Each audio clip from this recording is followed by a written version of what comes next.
Picture this. It's the summer of 1940. You're standing in a garden somewhere in Kent, squinting up at a sky that looks like it's been torn open. The smell of cut grass mixes with something sharp, engine oil, smoke, cordite. And overhead, dozens of tiny silver shapes twist and tumble in the blue, trailing white ribbons, while a sound like ripping canvas tears across the afternoon. This is Britain's finest hour, and also one of its most terrifying. The Battle of Britain officially began on 10th July 1940 and didn't end until 31st October of that year. Nearly 4 months of relentless air combat that would determine whether Hitler's forces could invade these islands. Over 2,900 aircraft were lost. More than 544 RAF pilots gave their lives. And yet ordinary British people, shopkeepers, mothers, schoolchildren, farm workers, lived through it, breathed through it, and somehow kept the kettle on through all of it. Today, we're telling 13 of those stories. Stories of courage, community, heartbreak, and the stubborn, very British refusal to simply give up. Story 1. 16-year-old Margaret Sawyer of Folkestone remembered it this way. She was peeling potatoes for her mum when the windows rattled so hard one cracked clean across. She didn't even look up. By August 1940, rattling windows were just Tuesday. That's what the summer had become, a background noise of war that people learned to fold into their routines like sugar into tea. Carry on, don't make a fuss. Put the blackout curtains up before dark. Story 2. The Spitfire pilots of 603 Squadron were based at RAF Hornchurch in Essex. Many of them were barely 20 years old. Some hadn't even shaved regularly yet. On the morning of 15th September 1940, now remembered as Battle of Britain Day, they scrambled 4 times before noon. 4 times. Between sorties, they sat on the grass beside their planes, eating sandwiches from a tin and smoking cigarettes with trembling fingers. One pilot, Sergeant James Caister, wrote home to his mother that same evening. He said the scramble bell gave him more of a fright than the Germans ever did. That bell. Just that bell. Story 3. Down in the operations rooms at RAF Uxbridge, young women of the Women's Auxiliary Air Force, the WAAFs, tracked every enemy raid using wooden plotting rods on enormous maps. Some of them were 18, 19 years old. They stood in pressed uniforms, moving markers across a table while the fate of the country played out above them in real time. On 15th September, Winston Churchill himself visited that room and watched in silence. He later wrote that it was the most moving experience of his entire life. Nobody in that room looked up. They had work to do. Story 4. By late August 1940, the Luftwaffe had shifted its focus to attacking RAF airfields directly.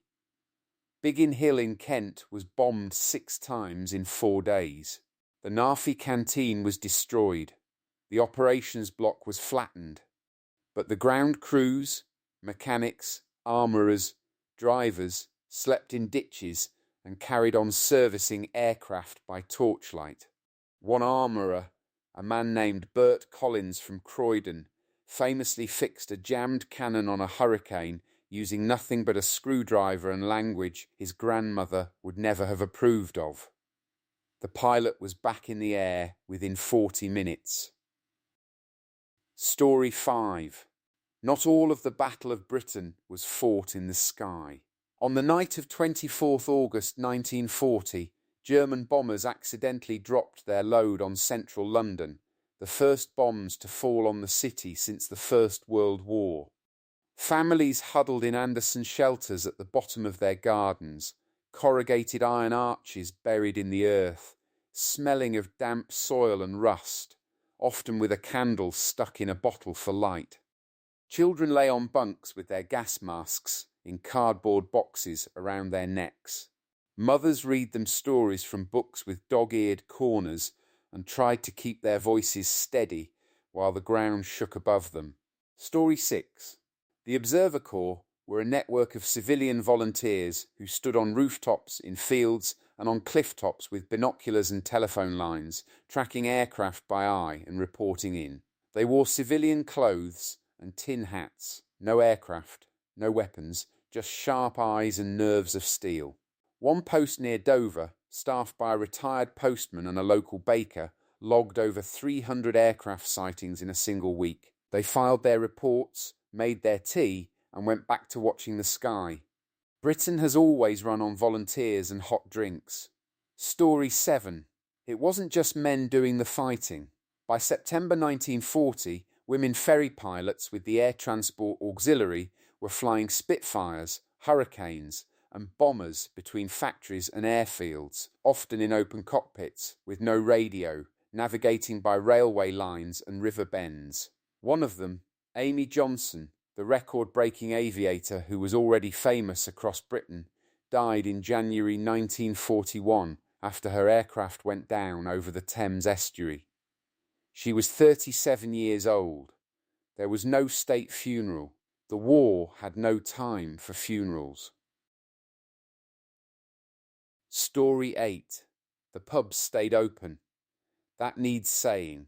The Dog and Duck in Lambeth, the Red Lion in Maidstone, the Crown in half a dozen towns. They opened their doors, pulled their pints, and carried on as if the sky wasn't occasionally on fire outside. Dartboards still had their regular players. Dominoes clicked on sticky tabletops. Somebody always knew a bloke who'd seen a German parachute come down in a farmer's field, and somebody else always reckoned they could have shot it down themselves with their shotgun if they'd been quick enough. British bravado. Priceless. Story 9. The children were the quiet story. 3 million of them had already been evacuated out of British cities by 1940, uprooted from their streets, their schools, their mothers, and billeted with strangers in market towns and farmhouses. Imagine being 8 years old, wearing a label with your name on it like a parcel, arriving at a village hall in Shropshire, and waiting to see who'd take you home. Some of the billet houses were warm and kind, with proper fires and meat on the table. Others were cold, strict, and very, very lonely. But the children adapted. Children always do. Story 10. One of the most extraordinary communities of the Battle of Britain wasn't British at all. Over 300 Polish pilots flew with the RAF in 1940, having escaped the Nazi occupation of their homeland. 303 Squadron, the Kosciuszko Squadron, became the highest-scoring Allied fighter squadron of the entire battle, destroying 126 enemy aircraft in just 6 weeks. They flew with a ferocity that astonished their British commanders. These were men who had already lost everything. They had nothing left to be afraid of. Their mess nights were legendary, vodka, singing, and a grief so deep it just looked like joy from the outside. Story 11. On the evening of 7th September 1940, the Blitz began in earnest.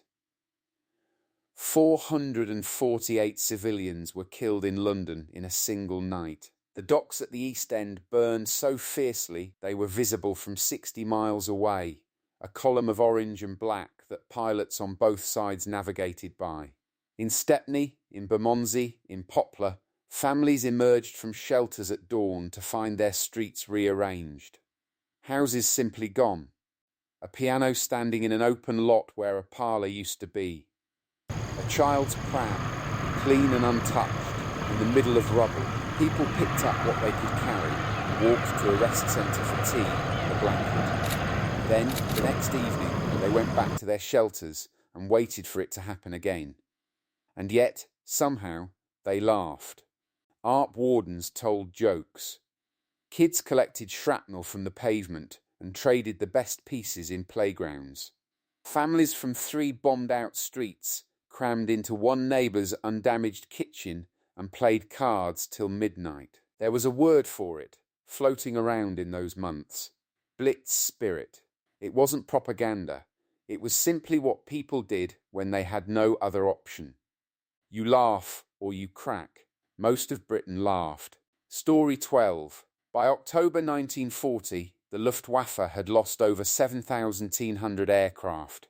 The RAF had held. Hitler quietly abandoned Operation Sea Lion, his invasion plan, and turned his attentions east. The men and women who had held the line didn't throw parties. There was no announcement. The raids continued through the winter. But something had shifted. Britain had proved it could take the worst the enemy had and keep standing. That knowledge settled quietly into the national bones like warmth after a long cold walk. Story 13.